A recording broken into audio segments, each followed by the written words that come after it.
Welcome back to the reports. Now, Bosnians go to the polls this Sunday in the country's general election.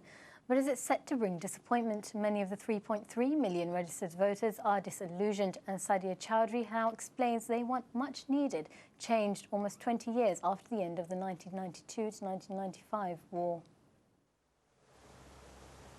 Shanahida Kovacevic spends her days in rubber boots. She's been this way since May, clearing her home of the mud that buried it during the worst rains to hit Bosnia in more than a century.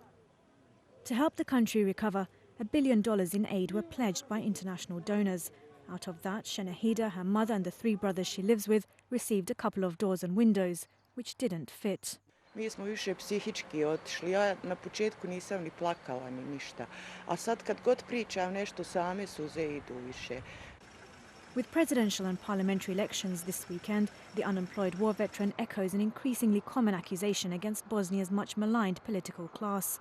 Street lighting in the village hasn't been repaired since the floods hit 5 months ago. Campaigning politicians bring their own lights and power generators for rallies. A kad dođu se eksponirat svoje stranke predstavljat, on donesu reflektore I onda ih odnesu, a mi I dalje ostajemo u mraku. As the election nears, complaints about the misuse of foreign flood aid are rife. It sharpens the perception of a corrupt political elite that's left would-be voters disillusioned.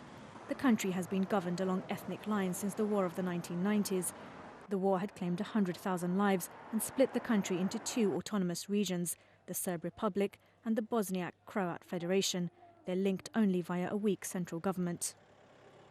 Ethnic rivalry among Bosnian politicians has thwarted political and economic reforms. The country now stands at the back of a queue of Western Balkan peers aspiring to join the European Union and NATO. Shock gave way to hope that change might be afoot.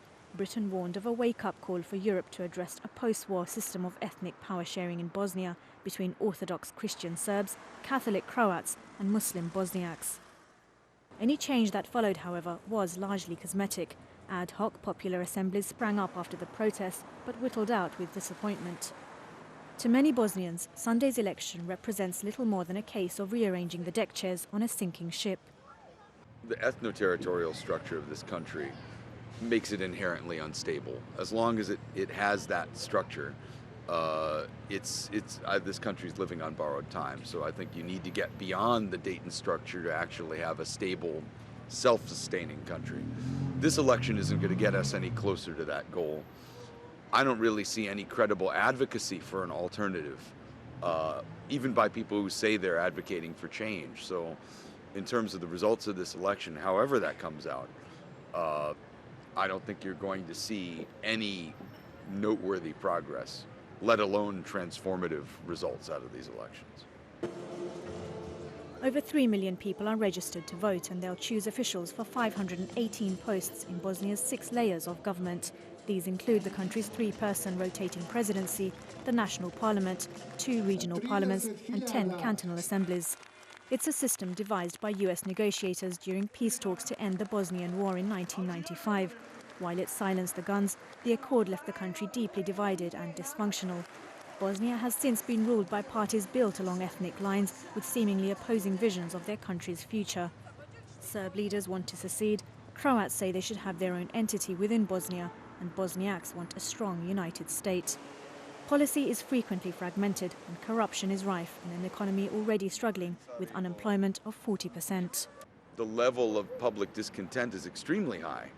I think we'll see that on Sunday in the election in terms of turnout figures. My expectation is that they'll be quite low because a lot of people don't feel like there's anybody to vote for. Now to discuss this, we have barrister and international lawyer Toby Cadman, who has been following developments in Bosnia. Toby, can I ask you, how important are these elections? Well, as with any elections, they're extremely important. They're coming at a time where, as we've seen, horrendous flood damages earlier in the year. There have been anti-government demonstrations earlier in the year and criticisms that Bosnia just really hasn't moved on since the war. So I think there's a lot of hope and expectation that there will be great changes brought in. But as we've heard, I think the concern is that we're likely to see more of the same. What are the issues that have been holding the country back for the last 2 decades? Well, you have to look at the way that the country is structured as part of the Dayton Peace Accords, where you have the two entities which remain very, very divided, and as we've heard, a weak central government. I mean, I wouldn't go as far to say a weak central government, but it's a central government that is dealing with two very divisive entities. There is the issue of reconciliation, which is still not being dealt with, and economic reform.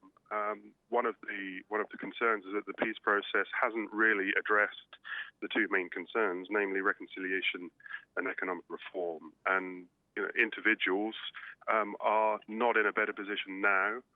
Unemployment is extremely high, and for the youth of Bosnia, they're seriously questioning what kind of future they have. So they're looking to leave Bosnia because they have bright futures elsewhere, and that's what's really worrying.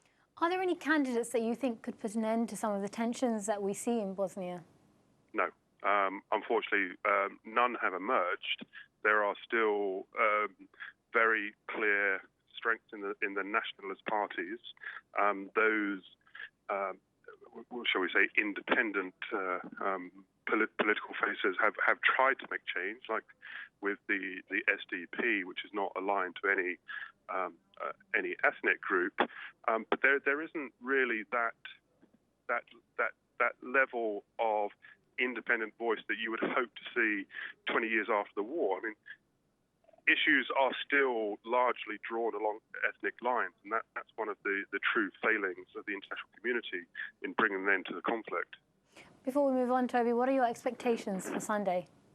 Well, I will be returning to Bosnia very soon, and as an eternal optimist, I'm hopeful that the citizens of Bosnia and Herzegovina will vote for a real future with candidates that are promising economic reform and state building, and I certainly hope that's what we see. Well, we'll be taking a look at what happens on Monday's programme, but thank you very much, Toby Cadman, for joining us. Now, moving on, here in Britain.